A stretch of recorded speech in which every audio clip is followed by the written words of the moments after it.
tried to create an AI where the logic is based off of whether it can reach the player, but whenever the player jumps, it breaks the logic? Well, I certainly have, and I have found a solution. In today's video, I'm going to show you how to implement that solution so that the logic of the AI no longer breaks. Let's jump right into it. Okay, so full disclaimer, my issue was actually a two-parter, one part relating to the perception system and one part relating to this jumping issue. So the weight and impact that it had on my specific issue is a little unknown, but it's still useful to know because it can be extremely helpful in whatever AI logic that you might have that you need to implement. But let's get into this. Okay, so the first part to this is checking whether there is a path. And now, I don't know if there is something pre-existing in the engine. I couldn't find it, at least in blueprints and such. But essentially, I had to create my own static function as part of a blueprint function library to add the functionality of checking, does a path exist? So essentially what you're going to have to do is you're going to have to do a bit of C++. I know, not like, for some people it's like, oh, I don't want to do C++. But AI is one of those things where there's so much stuff that is masked in C++. It is cray-cray. But essentially, you just have to create a blueprint function library. And I called mine this. And inside of that, I created a function called doesPathExist. Now, it just uses the AI controller, a start point and an end point. So that it's like, okay, does it exist? I forward declared that, and I didn't include any headers here. Now here itself is where the function comes in. Now, you might be wondering, how did you figure out how to do this? Well, I ripped it right from the decorator, the behavior tree decorator that you can see and add to your behavior tree.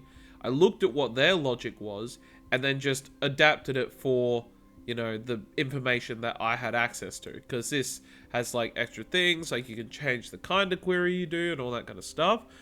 And if you want to look at this yourself inside the C++, you can find it inside of the UE5 project, source, runtime, AI module, classes, behavior tree, decorators, and then you can see doesPathExist.h, right? And you can just flip over if you're in Visual Studio with Control-KO. So that's where I got the inspiration from, but I created this little function. Now what I'm going to do is I'm going to just keep it on this screen. I'll explain a little bit. So it grabs the brain component, the Blackboard component, gets the navigation system, gets the navigation data. It then creates a query filter, which does something. Again, I just basically ripped it from the pathExist. And then it tests the path to see whether it actually does exist. It's a synchronous check. So there are functions that you can use that are asynchronous, which is cool. But the problem is that if you have logic, like I do, where you're doing like a value system, it's like, should I do this? Should I do that? What do I evaluate more? Waiting for it to test the path with an async function it just becomes a bit more annoying to manage. So I've created this custom C++ function inside of a blueprint function library.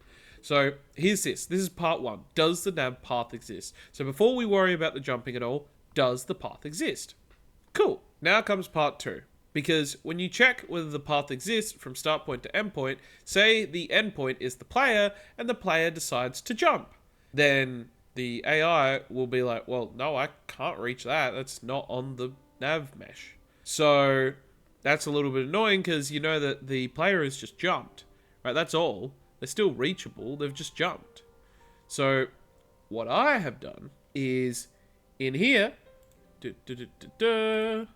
I have my behavior tree where part of the logic is I use that does nav path exist inside of a service. So when my AI goes to move towards something, it uses a service and it goes, oh, does the nav path exist? But in doing that, what I'm doing is I'm grabbing whatever the target is. So for me, it could be an actor or a location. So I don't know, so I check whether it's either or, and then I convert whatever I find into a vector. And when I get to the does nav path exist section, I actually call this function, which does exist in the engine. So it will grab the point that you have given to it and it will project it onto the navigation. So even if you're in the air, it'll be like, all right, I want to project it onto the navigation to see whether the closest point on the navigation is an actual reachable point, which is what I've done here, which is pretty simple, not that complicated. Basically just pass in the target location and then use the projected location as the endpoint so that it checks, regardless of whether the player is jumping, whether they are actually accessible. And we can see when this functionality is functioning with a debug draw point. Now this might be a bit slow or non-functional, so we won't be able to show this off, but you could hypothetically do this and it would work. And then yeah, that all that does is it goes and does my logic for saying, all right, if the path does not exist, then we don't have a target. And that's the logic for me. But that's basically it. It's not too complicated, but it's something that would be a helpful insight because I was looking for a solution on this and yeah, I don't know. So there you go. There's the information that you were looking for. I hope I sold it well to you. If you did find it helpful, enjoyed this video, whatever it is, then please leave a like, subscribe, and comment down below. Just something. I would love it.